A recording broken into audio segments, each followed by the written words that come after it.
Eu queria perguntar para o deputado sobre qual é a dimensão política que o senhor pretende investigar por trás desse escândalo, deputado, inclusive saber qual o número de assinaturas que vocês já têm para a instalação dessa comissão. Rodrigo, acho que a questão central é essa. Qual a dimensão política que existe e por que uma CPI? Porque, do ponto de vista criminal, parece que as coisas estão ficando claras. E a Polícia Federal, em pouco tempo, vai desvendar esse mistério das joias da Michelle e do ex-presidente Jair Bolsonaro, etc. Agora, a dimensão política é exatamente o caso da refinaria Randolfo Alves, RELAM, na Bahia.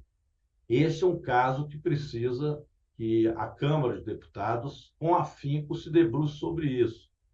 No mês de março, o governo começou as tratativas para vender essa refinaria, para privatizá-la. O custo dela, no final das contas, quando foi o mês de novembro, foi vendido por 1,65 bilhão de dólares. E ela valia 4 bilhões de dólares. Então, veja bem, foi um preço aí quase 3 vezes inferior ao preço da refinaria.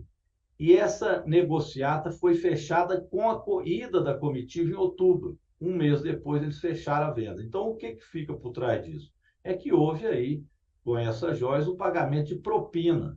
Então, isso nós queremos, evidentemente, desvendar. Nós já iniciamos o recolhimento das assinaturas, junto com o deputado Túlio Gadelha, entramos com requerimento, já temos com 63 assinaturas. Partido dos Trabalhadores fez um debate sobre a Comissão Parlamentar de Inquérito e agora o próprio PT como um todo irá assinar, também PDT, PSB, PSOL, vários partidos de centro-esquerda, e nós já estamos também conversando com outros partidos que compõem a base do governo para que essa CPI se torne realidade.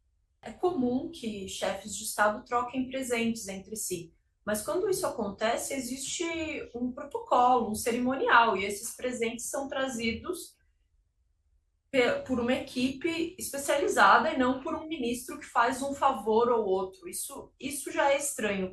Eu queria que o senhor nos explicasse melhor essa relação com a venda da refinaria, porque a venda da refinaria Landulfo Alves foi feita para um grupo dos Emirados Árabes, o Mubadala Capital, e era uma das refinarias com o nosso maior poder de refinamento ativa no Brasil.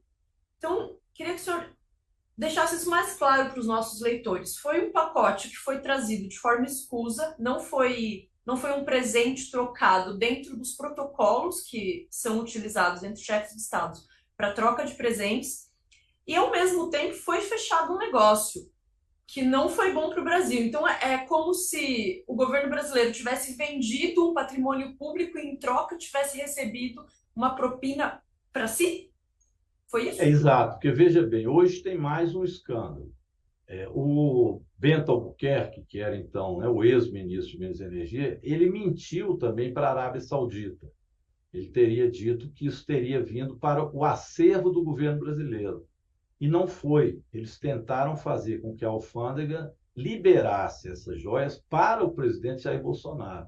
E por isso ele disse que era um presente para ex-primeira-dama.